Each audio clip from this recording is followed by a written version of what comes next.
Good morning now, family and Brewed and Amused podcast fans. This is Pat McKittrick with Elijah Thomas, and today we have a very special guest, Kirkley Hennessy, in his rolling podcast studio. Let's go.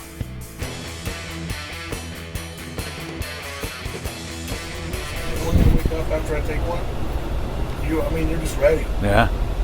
It's a big difference taking the liquid, the shot of it versus the pill. Yeah.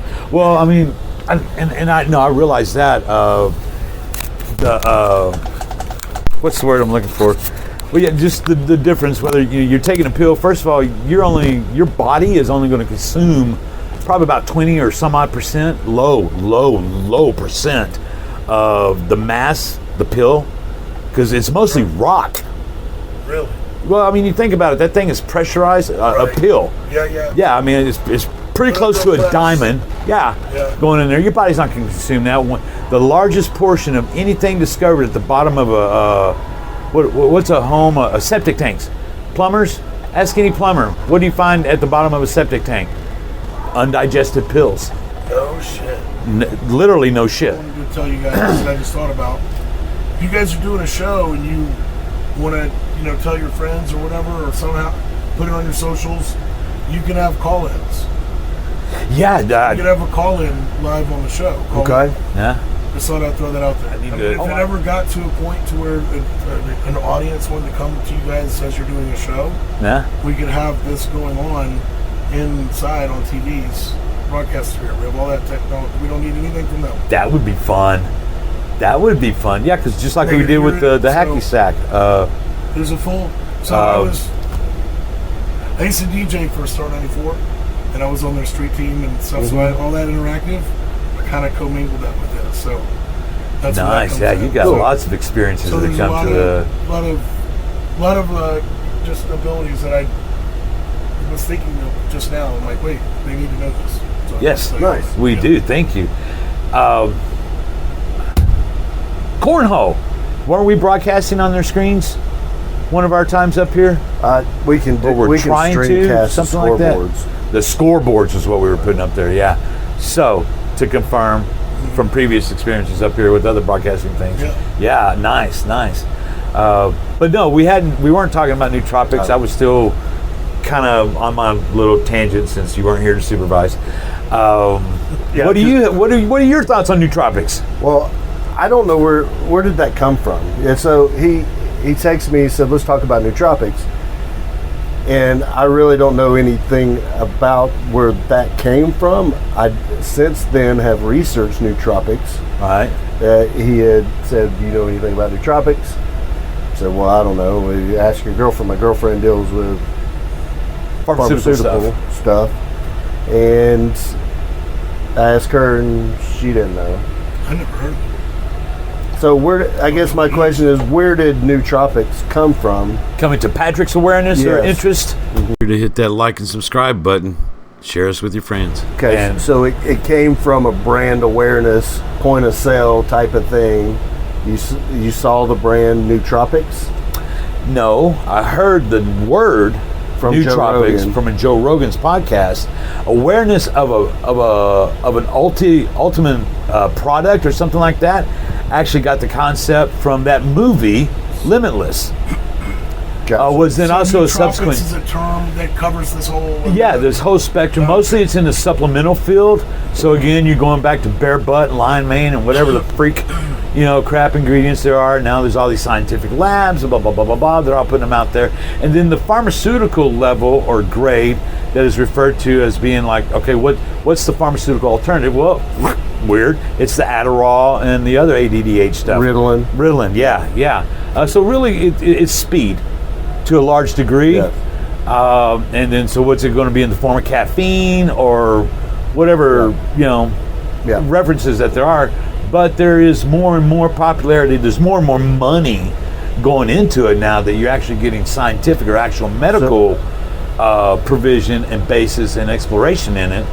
There is a company that's branded Nootropics Depot now. I'm sure that's who Joe Rogan will be plugging at some point. He's got his own company, and a lot of it's running rampant on Facebook right now. And there's a lot of celebrities behind it. Travis Parker was one that I noticed. He's the drummer from Blink-182. He's gotten behind it. John Jonas Brothers. He's invested in this Nootropics depot. Oh, it's a rabbit trail. As soon as you peel the tab back. But to your point, in my research, it encompasses 1,001 things that could give, Nootropics here, it says anything that improves learning and memory. Right. I don't know that any of that has proven that it develops learning and memory. That's got to be pretty shady. Some of it makes you attentive a little more, right? Right. Ritalin, Adderall, and there's like 2 others that are. There's also some synthetic versions that are called retamines. There's something out there going on right now. It's a Racetams is what it's called. I hadn't heard that one. That's a synthetic. There's oxyracetams, phenylpyrus. See, oxy and fen right off the bat. Any racetams. Makes me think there's going to be something going on there in the bottom. That's the most of the supplemental forms of the things that are getting synthesized. Amphetamines are considered nootropics. Yeah, amphetamines. That is speed. You have methamphetamines, and then nicotine is considered a nootropic. Caffeine, amino acids. The big. And that that who knows what was Kirkley? Who was you might know this since you're more. What was the guy that got wrapped up into the Barry Bonds and Alex Rodriguez, steroids, Kessel, Mark McGuire? And Mark McGuire. No, the company was it Balco. That guy, he was big into supplementals and nootropics. He got on that of being performance enhancing drugs, and that's where his thing was, in the supplements, and but he never prescribed steroids or any performance enhancing drugs. He just provided nootropics and supplements to make these guys' bodies better, to receptive. And like what's that guy? He's an influencer, the all natural guy or something like that. Who's obviously uber roided out. Walks around mostly naked. Liver guy, the Liver King, like that. Yeah, and then now there's an African version. Well, Liver King got busted for steroids. For roids. Yeah, he's a total anti-roid, all natural guy, just ganked out on whatever juice he's swilling there. I mean, it's not like you can't tell. Yeah, no, it's like, dude, it's not. I wouldn't even. No matter if you've got a prescribed version or if you've got something that you're getting. Grandma's beating on a rock in the backyard over here from Mexico. I just hit start recording just to give you guys a sample. Oh, cool. Oh, what the difference? I look cross-eyed. Shots. Oh, you are. Yeah. No. What? Oh, shit. That's very accurate recording. So a little historical. This Cornelia, if I'm saying this right, Corneliu E. Georgia. Who did what? Yes. What? Is this an item, a thing? He is a psychologist, a Romanian psychologist and chemist. It's a name. He was the first in 1964. He synthesized piracetam, which was described as a nootropic. He was the first one. That's up there with phenol and that other. He was one of the first ones to start writing papers on nootropics back in 1964. Actually, he coined the term nootropic in 1972. Oh, for a little historical value to this conversation. Point of origin of term. Yeah. Okay. Alrighty. Nice. But yeah, so that's when you graduated high school, right? Yeah. 1964, 2 years before I was born. Yep. I've always been, See, clearly nootropics don't work. At least not the ones I've tried so far. I still can't remember shit. CSR can't. Yeah, exactly. I used to have that shirt. CRS can't remember shit. CRS, yeah. CRS. Yeah, I suffer from CRS, and then the spelling out of the words underneath it. Yeah, don't know where that shirt went either. And shit. Right? But so.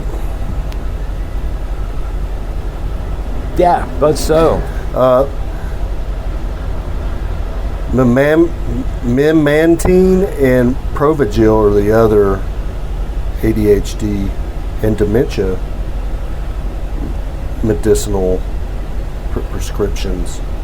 Yeah, that's another one of the avenues going on right now is to, in an effort to prevent dementia, Alzheimer's, and stuff like that. So not only just enhancing what you got, but to avoid what creatine. Ginkgo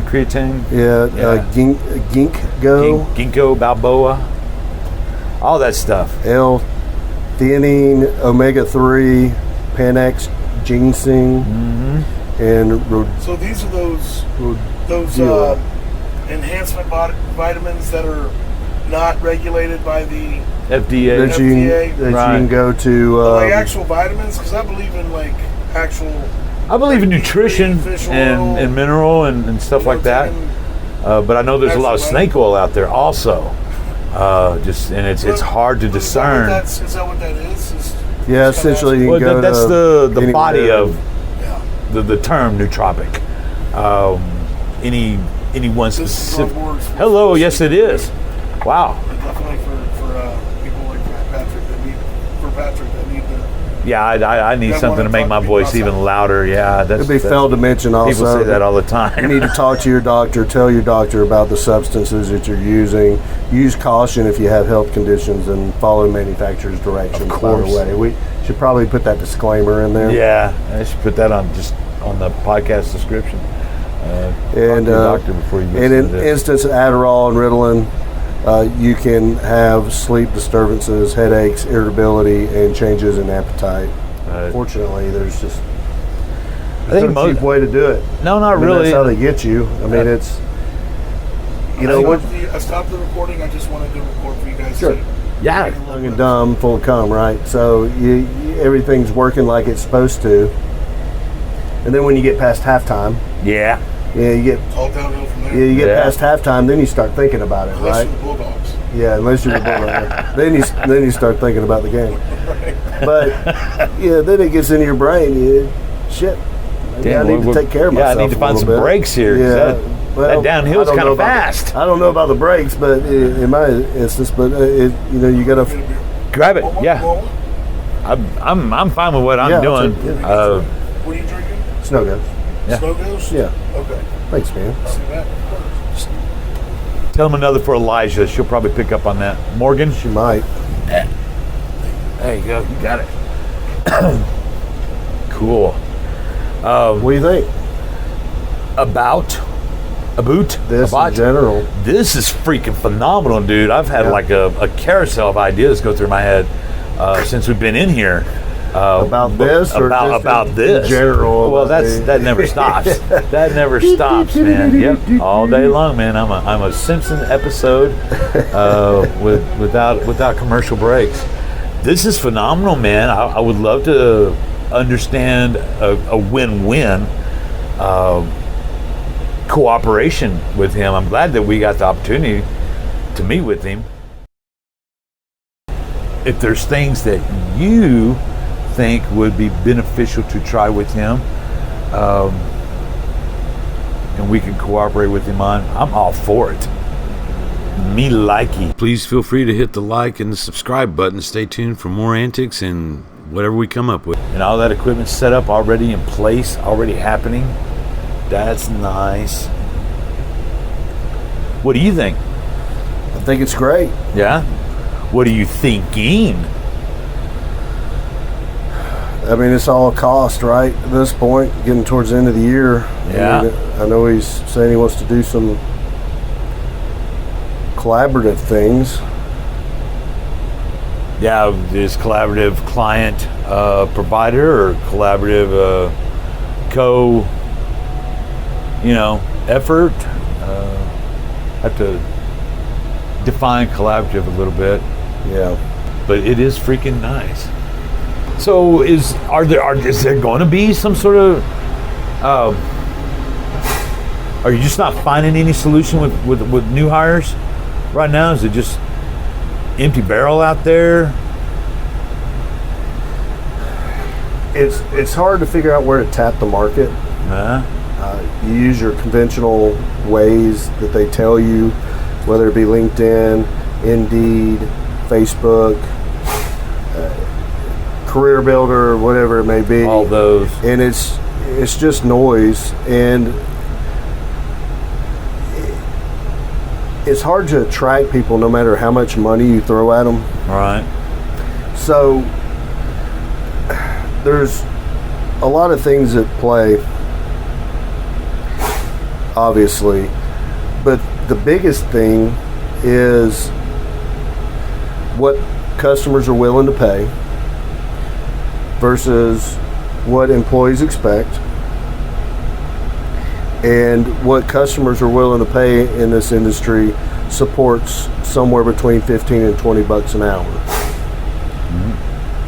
Versus what an employee expects is going to be somewhere between 20 and 25 bucks an hour. This is assumption based off of information I've gathered and what I've formulated, right? IMO, in my opinion. But if you look at the research of what Georgia says is the median income, and that comes out to about $43,000 to $45,000 a year. Cost of living. Cost of living, $40,000 to $45,000 a year is your cost of living in Georgia. 46 actually, I think. No, that's cost of living. 45. 482 cost of living in the state of Georgia, right? Wow. Well, what our industry is willing to pay is about $36,000 a year. So there's an offset of $7,000 that a lawn care company is willing to pay for somebody coming into the industry. Are you scared? Hit like and subscribe. It's easy to do, whether or not it's accepted by your customer base, because the employee wants to demand it. The employee knows what kind of environment we're in.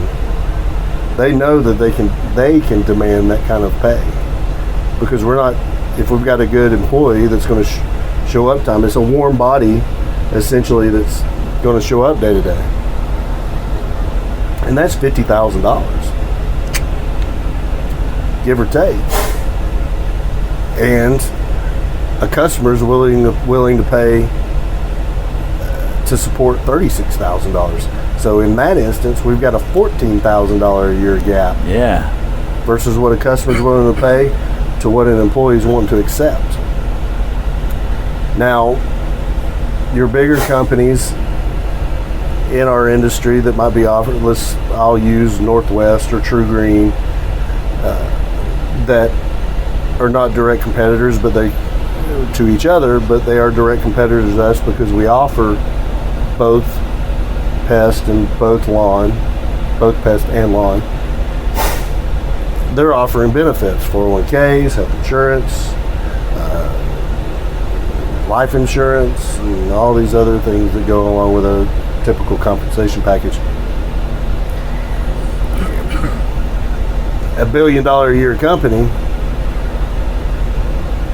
can absorb $50,000. Yeah. But $1 million company, not so much. $50,000 is a little more to shit out than it is for $1 billion company, right? You're talking about a huge scale that is hard to compete with, and in a local market where people would rather just sit on their ass now. So here's this next dynamic. Yeah. COVID really changed the dynamic in the employment market to the government paying people to sit on their ass they can sit at home for. I think they upped it to what for a while. It was what. Depends on which artificial intelligence celebrity is advertising it at the moment. The $1,400 check, the $5,400 check. There's a third one that I don't remember the exact number, but yeah, it's just inundated constantly. And hurry, time's running out.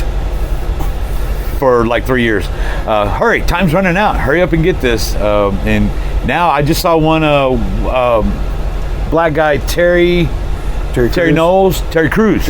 Yeah, it's a commercial. Yeah. It's a commercial of him advertising that. And I don't know. I haven't gone and investigated, but I don't believe Terry is actually doing that. It's AI.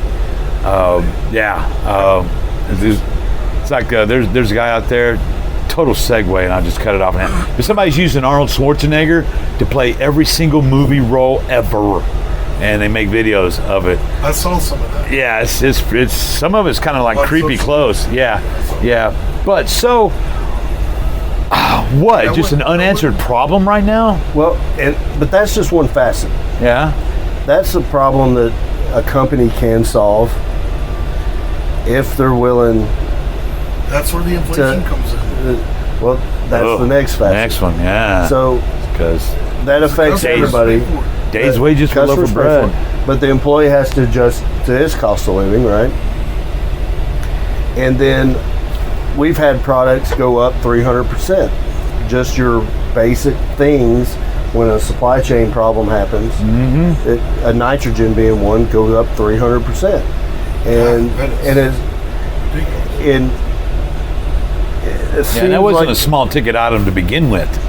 But some of it was, you were talking, let's say, on a grant, somebody that's ordering as much product as we are, it's $35 to $40 a bag. Well, now it's $120 a bag. You scale that to a True Green, their cost is a little less than $120 a bag, but still, it's hundreds of thousands of dollars that they're having to account for. So that's an inflationary standpoint. There's also regulatory problems that we have. Anybody with and really it's a no regulation game.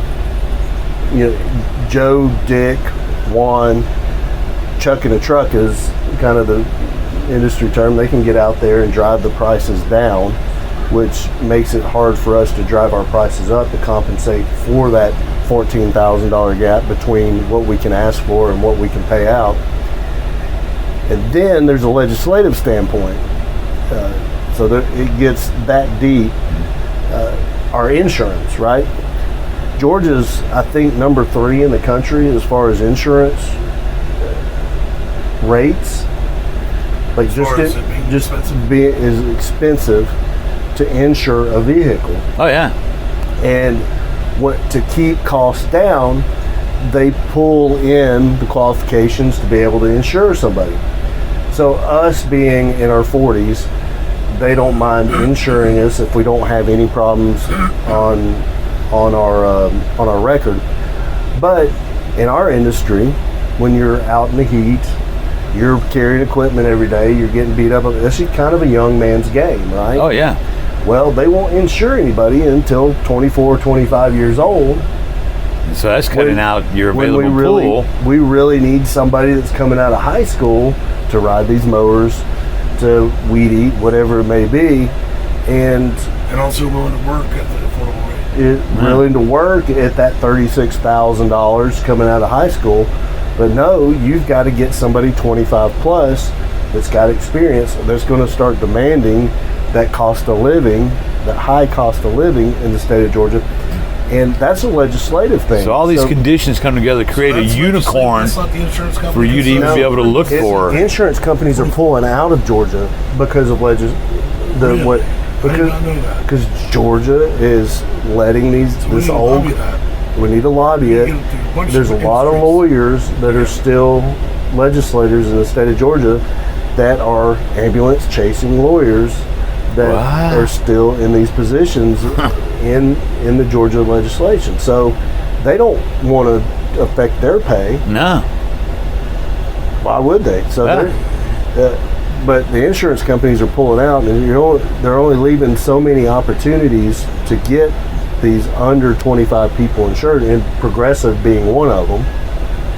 Now, I can insure somebody that's under 25 years old for an extra $6,000 or $8,000 a year. Good point at that point. Right. When I'm insuring everybody that's over 25 for $22,000 a year, let's say. But I have to still pay an extra $6,000 for one person to be able to drive one truck. I have no flexibility to put him in any kind of other truck. I have no flexibility to be able to cross-train him to do other facets of my job or my company. And I can't afford that. I can't afford to hire somebody at $40,000 a year coming out of high school. Then I got to add $6,000. Then I got to add the tax burden on top of it. So I'm automatically at almost $60,000 for an 18-year-old kid to drive my truck. Probably more if you factor he's 18 years old. And then if he has one speeding ticket on his record, they won't even do it. It's over. Yeah, they won't even do it. It's gone. And how many of us at 20, let's say 23, 24 years old, then do something stupid? You're toting a yellow copy somewhere. Yeah, somewhere. I was blessed to pull all my crap before laws, so I pity all you children's. I mean, there were pour outs and tear ups. Who? What? 44, never been arrested. Oh, dude, awesome! Yeah. Now I'm not saying I shouldn't have been. I'm just saying I haven't been. Yeah, I haven't been arrested near as much as I should have been. But it's tough being a small business owner. Yeah. I mean, And people think that once you're a small business owner that you're a millionaire overnight. Yeah, no, you just entered a... But they also don't like to hear that you got your overhead. It's like, we do have our overhead. You know? Yeah. They use that as a, I think this truck comes out of more, but it kind of is. This truck comes out of my paycheck. Yeah. Exactly. Yeah, right. Overhead sounds like a magic word. I literally have had a they think you should be able to bibbity bop it away. Because there's a mentality on both sides that I can understand.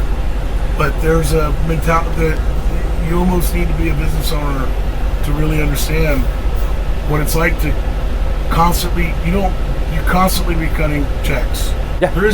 You don't have your once a month like, okay, my mortgage is due, I gotta pay my cable, I gotta pay my power bill. Shit, man, you're buying, we have 30 different vendors that you're stroking outbound checks. Yep. Plus your employees, your contractors, equipment leasing. And then property, utilities for the properties. The check. Oh Lord, the check.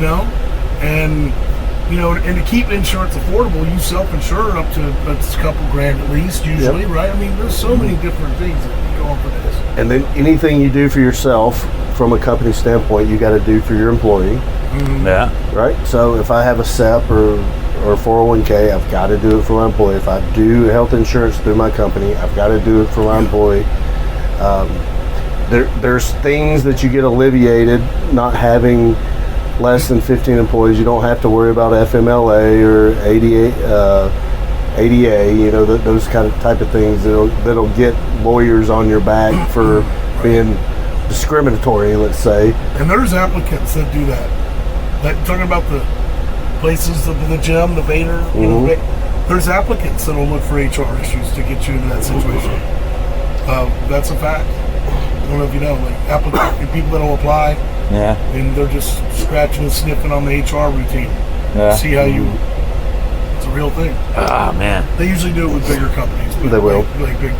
Just ticks and fleas, man. Just parasites everywhere you look with things. Let me try to segue with this. And does the business owner have a nicer car, perhaps? Good credit score, of course, because that kind of goes with it. But you know what? Everybody can go into business too. But that's the person that took the risk. Yeah. So there's a reward with that, and there's a good business owner knows that share. But yeah, there's shit rolls downhill. Yeah, it does. And sweat bears equity. Mm-hmm. Or it should. It's certainly nothing to be ashamed of. Almost losing thumbs. Yeah. Things all kinds of things. Bodily injuries. Paying your dues. You got to pay your dues to be able to have the time hours to get the experience. telling people what to do so they make you money. I mean, it's they're. And you've been doing this for what? This is our 8th year. Okay, you've been in the industry though for how long? 8 years. That's it? Yes. So, I had the nice cush corporate job. Okay. I was making my $150,000 a year off of somebody else and traveling and making all the points and on Delta Sky Miles and hotel points. It has changed that. And COVID definitely changed that. And but I had a good gig. I traveled a lot, made good money. What kind of industry were you in? I was in the agriculture equipment industry. All right. So basically what I did, keep a long story short, is dealer development, and I would travel North America, Canada, and develop governmental contracts for dealers to enter the market for roadside mowing. So you universities to be able to purchase combines, things like places like Minnesota, California, Arizona, Kansas, those type of and you're not talking about agriculture. $20,000 piece of equipment. No, I mean we're combines $500,000 to purchase. Roadside mowers easily $200,000 after you start talking about weighting systems and mowing systems and hydraulics and things of that nature that have to go along with the tractor to be able to purchase it. Yeah. And you've got to have certain vehicles or contracts to be able to sell to those companies or build relationships, and that's essentially what it is work with dealers to build those contracts or to figure out how to build the relationships with those government entities So you were like in the industry but not at all, in a weird way. Yeah, right? so I worked for the manufacturer and So John Deere or Caterpillar? Neither. It was actually neither. It was Massey Ferguson, Challenger, which has been recently it was bought by the company I work for from Caterpillar, and then there's some European companies that build combines and stuff. There was a bunch. It was a company based on merger and acquisitions rather than just branding, really. And it's a local company based out of Duluth. It was a good gig.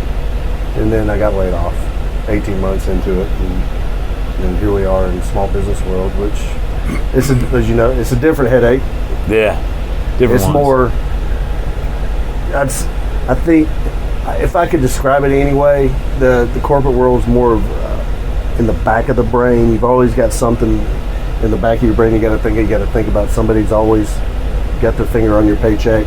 You've got to play the politics of the corporate world. Right, the red tape. Yeah, the red tape is there. You're already playing by somebody else's rules. The small business world is more frontal lobe. Yeah. You're always thinking strategy 6 months in advance, 12 months in advance, now at least. Yeah. Being 8 years into it is liability. And the liability part of it. The headache's here rather than back here. And full circle for sure, right? Yeah, it certainly is. But that corporate knowledge, I'm sure, assists your small business knowledge. It translates, and then all the euphemisms that come along with the corporate world always some the low hanging fruit. Right. Jokes write themselves. Yeah. The low hanging fruits out there, those things come out, but it certainly helps having that perspective, and it's translated quite a bit, and it'll. Well, I want to just take a managerial thing here right quick. Segue. Networking, because I'd wanted to touch on that, and like your experience, and by the way, you too, Kirkley, in the world of networking, the benefit of networking, the value of networking, the day-to-day advantage of it, or whatever, or the long-term, long-sighted values of it. What have been your experiences, or what ideas do you have today, or what would you like to try to small business rub shoulders with? Is paramount. There's a book called Barstool Networking. Okay. But in small business, The bigger your Rolodex, the more friends you have, more people you know. Yeah. Absolutely. In the corporate world, I don't have a lot of background. I've been a small business owner practically all my life, so I don't know the corporate world networking. I don't think would be as beneficial. But for his business, But they would be relative to knowing people on the ground, genre or so. Is huge. 80% of our business comes from referrals. One of the things and what brought me to start thinking about it is like mastermind groups. And so like literally they call themselves mastermind groups, or what you turn out to be, fraternal groups or chamber of commerce type things. But those of a nature or of a mindset that get together, that everybody in that group benefits. The purpose of being there is for everybody to benefit by everybody being there. You know what I mean? Yeah. I'm going to change something real quick. Go ahead. Yeah. I digress. But the networking events, all the luncheons and the breakfasts and this and that, a lot of those, you can meet a few people. It's you can get some good out of it. But Chamber of Commerce, if you got everything going, that's a good one. Yeah. When I say networking, I get more referrals and more business through my leisure networking. Sure. Okay. Yeah. Word of mouth. More than an actual networking group. Right. I don't know. I'm sure you've got experience in that, Elijah, somewhere. But that's been my only experience with networking. Going to places and going to places where your friends are at, like that. That's for me. I've always, whether it was the entertainment business or limo. Right. Now the limo business, it makes it a little easy because a lot of times somebody's looking for a limo for an event, or they're looking for a car for the airport. Right. And then I give them the price and I don't talk to them again. Yeah. Because that business has, the costs have gone through the roof. Yeah, it's way too expensive. An airport trip could cost you $200 one way, and that's from like Buckhead. Yeah. And I perfectly understand that, but there's just no way I pay it. That's about right. Yeah. Typically it's about $250 round trip now. Round trip for two people, a little car. It's little Uber, airport Uber, or something of the like. Yeah. But the convenience. I use a car quite a bit now. Just going out. We just used one this past weekend going to a concert. Cost us $275, but an Uber downtown after a concert, you got your Atlanta United going on, and then you got the Falcons coming in the next day. It's packed downtown, and waiting on an Uber. You're gonna wait a minute. Cell service sucks downtown by the Congress Center, and you're gonna pay $125 just to get back. It's awesome. And a DUI costs way more than $275. And the day of $10,000 is over. They're 15 now. So to me, it's expensive, but I'm taking care of my girl. We don't have to wait on the car. Jeff was the guy that was there waiting on us. He's there when we told him to, and you actually get a professional service. He's waiting there on you. He's running other calls because we've told him we want him to drop. He picks us up at 5, drops us off at 6. I know he's making more money, but he's for $275. Fucker's there waiting on us. Up here? We were actually in Marietta, where my girl lives, and State Farm Arena, $275. Just there and back. What kind of vehicle? He was in like a Chrysler 300. Okay, yeah. It's nice. Most of the cars are nice. So.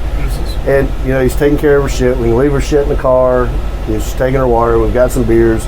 He's got our shit locked up in the truck. The limo industry selected the Chrysler 300 as one of the few vehicles after they discontinued the Lincoln Town Car. Yeah. So Chrysler didn't hate that because they were. There you go. Companies were buying by the dozens. So what were we talking about? Well, networking and then to his point, yes, it's paramount, especially in the early part of starting my business. A lot of my business came from, as we've grown, it hasn't been as big a part, one, because my focus has changed more to strategy rather than day-to-day operations. Now I do I have to step in and do day-to-day stuff from time to time, right? I'm in the truck, had a guy leave, which kind of spurred my thought about problems with hiring people. I can't just snap my fingers and somebody jumps in the truck. I have to jump in the truck, right, to compensate for that lack of employee. However, I don't really have time to do the day-to-day activities of networking anymore. But it still is important, being more of a local company, that my primary area of responsibility is 400 corridor, Roswell to Delania, right? Mm-hmm. So it is important. I've since hired a salesman that we talk about this regularly, about being in BNI groups. That BNI, what? BNI is business networking group or something. International, that's right. Business and international, BNI. Is that what you're saying? Yeah. BN, business network. There are local networking groups. There are chamber of commerces. Right. The problem with somebody like me that has to focus on longer term strategy is that I can't give the time and energy necessary to make those things beneficial to me. Okay. Because it's a give what you get type of scenario. Yeah, you have to till that soil, and so let's just, for instance, a mortgage person or a bank person that does mortgages, or a real estate person who has lots of contact with people, would require me giving them leads in return. If they're going to give me something, I gotta be able to facilitate or return. There's gotta be a trade. Reciprocate's the right word. Yeah. A lead to them to continue the relationship back and mutual forth. Benefit. And I can't do that. I jump in the truck a day or two here and there, but then I gotta shift my focus on the long-term strategy again and work on this, work on my marketing, work on operations. Google SEO, as you mentioned earlier with the show, like, is Google SEO a big one for you? Because I bet you that'll be a good return. Yeah, and as we get bigger, that stuff is more of I've been able to put more investment into this. We've been able to generate that wheel of momentum, as they like to call it, that churns out leads with less investment, less energy, but still harder, not smarter, not harder. Yeah, mm-hmm. But it takes someone like a salesman to be able to generate those networking sales that is face to face with a customer. Hey, thank you for signing up for lawn care. Is there anything else I can help you with? I have a network of people that I can help you. Do you need gutters done? Do you need pressure washing? Mm-hmm. Are you going to need help with some kind of renovation in your home? Free roof inspection. You need a roofer. I see your roof's kind of, and to return that lead that person in that other industry has given them down the road, just to keep fluffing that other guy, for lack of a better term, to continue those leads to come in. And it gets harder the bigger you get, right? And then where your focus has gone somewhere else, just can't do that anymore. Necessitates a salesman, necessitates somebody that's face to face. So would you say it's not okay? Like, obviously the use, the need, the benefit in the beginning with networking, and you're at that immediate day to day, but you're getting bigger, better, older, at it longer, higher up in the echelon. You got greater concerns. You got more of a God's view of the game board. Would you say that eliminates or causes a no-need condition, or does it change what is the networking priority? So you would prioritize with other people at your level there. So would your networking interests or changes or groups change as you elevate?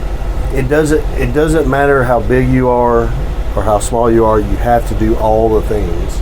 Okay. From internet's SEO to the networking, and that even your bigger guys like True Green, they have guys on the ground that are constantly working the community, Right.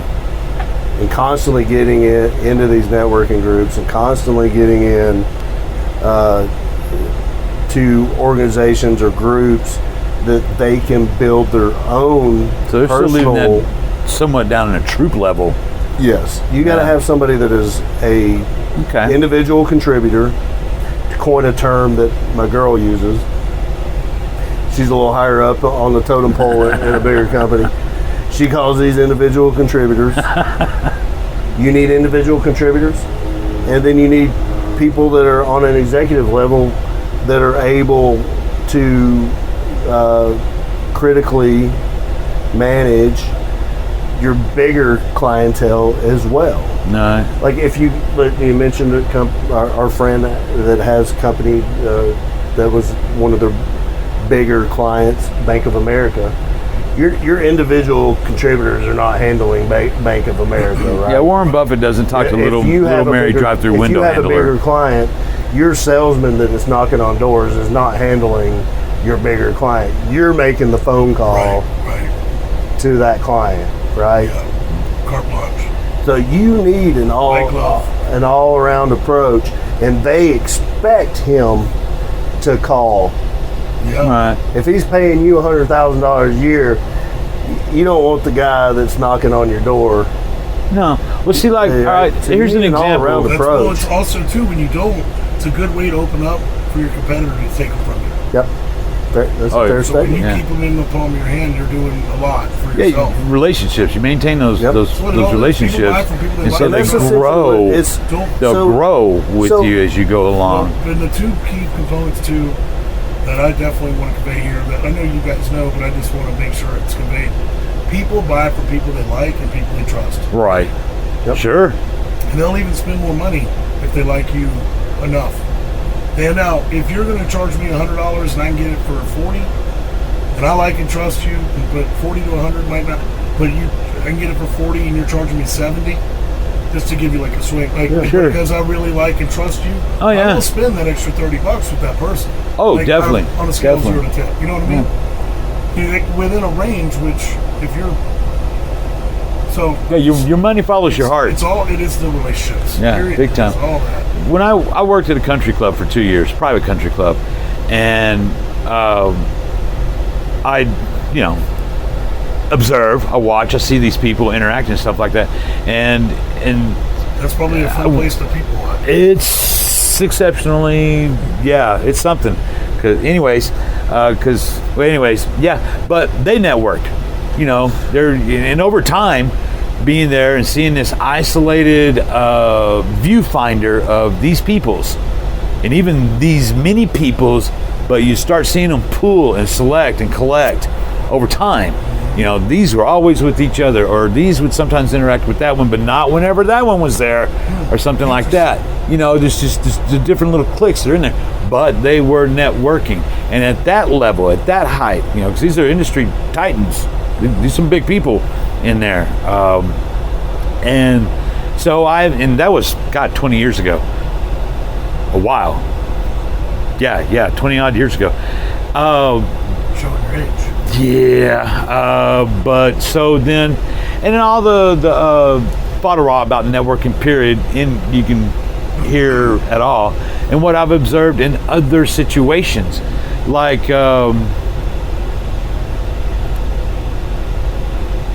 absolutely no example I can bring up at the given moment, because I was just thinking about, you were talking about it. It's personal, it's friendship. That's really getting to. That's some killer sassy right there. But I'm thinking, my thought was like, there's always a need for networking. There doesn't come a time when you don't need networking. It's you change the ingredients or the elements of your network. It was a networking opportunity. It really This was. is coming about the Barstool book, right? Yeah. Some of the biggest deals have been made on bar napkins. Yeah, bar right? napkins. Yeah. And that's where the concept comes from, right? So They're you made can on the actually just 15th hole. Yeah. Yeah. 19th. Sure. Yeah, well, Yeah, when you 19th get to the 19th hole. Yeah. But then you're back to the bar napkin. Yeah, then you're back to the bar napkin. Yeah. Still, it's networking. But again, it's, And it's definitely quality, not quantity. Yeah, absolutely. Don't just go to networking events. No. Say you went to 7 of them and you had a stack of business cards. Yeah. What's that going to do? I'd rather have 2 solid relationship builders that week than meet 80 people that aren't going to remember me, vice versa. Right? Yeah, absolutely. And then that's where you make your plus as well, right? So, to use the example of the guy that dropped us off, right, or took us to the concert. He took care of us. He was there when he was supposed to be. He communicated effectively. He showed up right when he was supposed to be. He was waiting on us when we got done with the concert, and that's exactly what we asked for. And he was cooperative. He was entertaining. And every experience we've had with this company, it's been a good experience. And you get an extra $75 on top of it, right? He's already making $100, and he gets an extra $75 on top of it. He's had a good night, and everybody's happy, and they're willing to do the same thing for you. And you're gonna not even think twice to call them again. Yeah, right, exactly. Again, your money follows your heart. Yeah.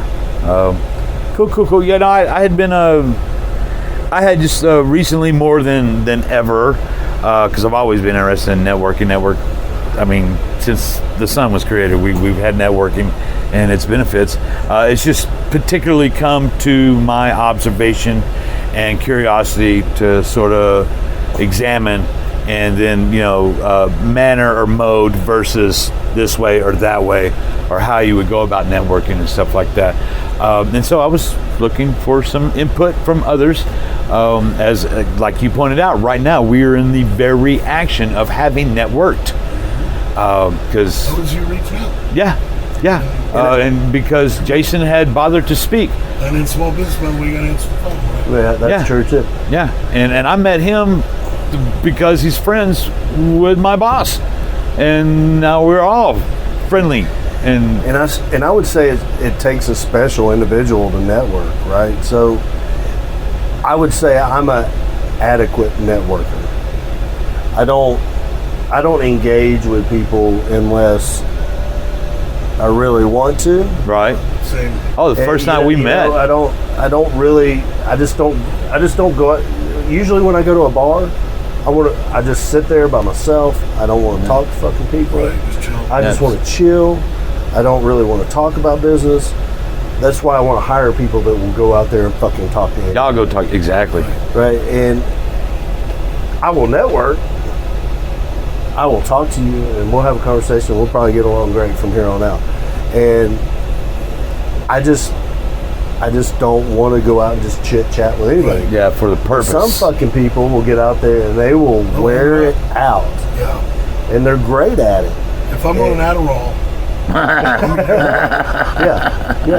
and they're great at it, and it's just. Well, it's the point too when you get certain I don't need more friends or new. You don't. Right. Yeah. When you're in your 20s and 30s, you want to meet new people. Now you just kind of get to a point where you're like. But when it comes to business, you have to keep the water some cool people circulating. It makes it a lot easier. Yeah, right? Yes, I agree. But if it's not that way, it's like, stab me in the face with a spoon. Yeah, I don't want to go to another event, another associate condition. Well, Ben, but I think in summary, in my opinion, quality over quantity. I'd rather have one good meet that week versus 7 half-baked luncheons. Right. That are just business card, holders. That what do you end up really doing with them anyway, other than plugging them into your email system? I don't know how many trees I've thrown away in little 1.5 by 3-inch portions over the decades now. I mean, my God, I've wasted so much paper of accepting people's business cards. We can get into that next time. Okay. Yeah. We had to use plastic to protect the rainforest, right? Yeah, And then yeah. Gave up my fucking straw. $20 billion at producing plastic.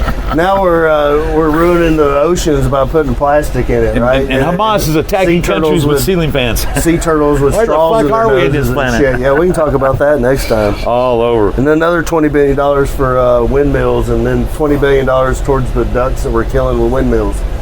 Oh, the fucking ducks, man. Yeah, Don't get me started on the fucking ducks. I'll bring in vodka if I'm around the next one. Nice. Yeah, no, let's look forward to it. Guys, I think we got a great session here. I'm going to cut us off, but damn, Kirkley.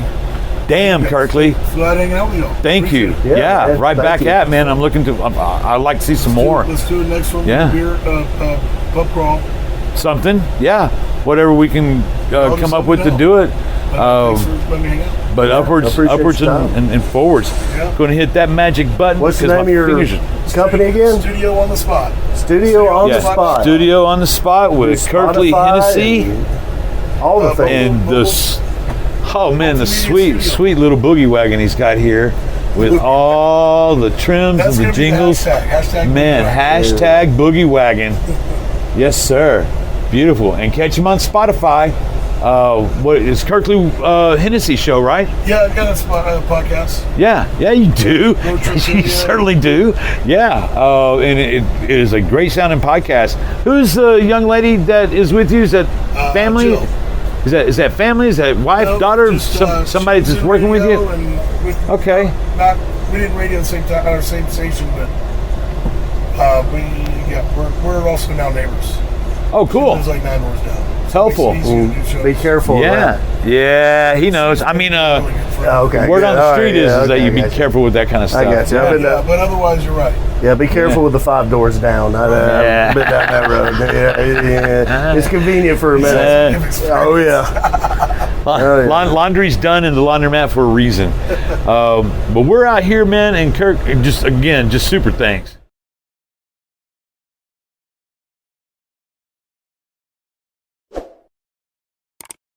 That's all, folks.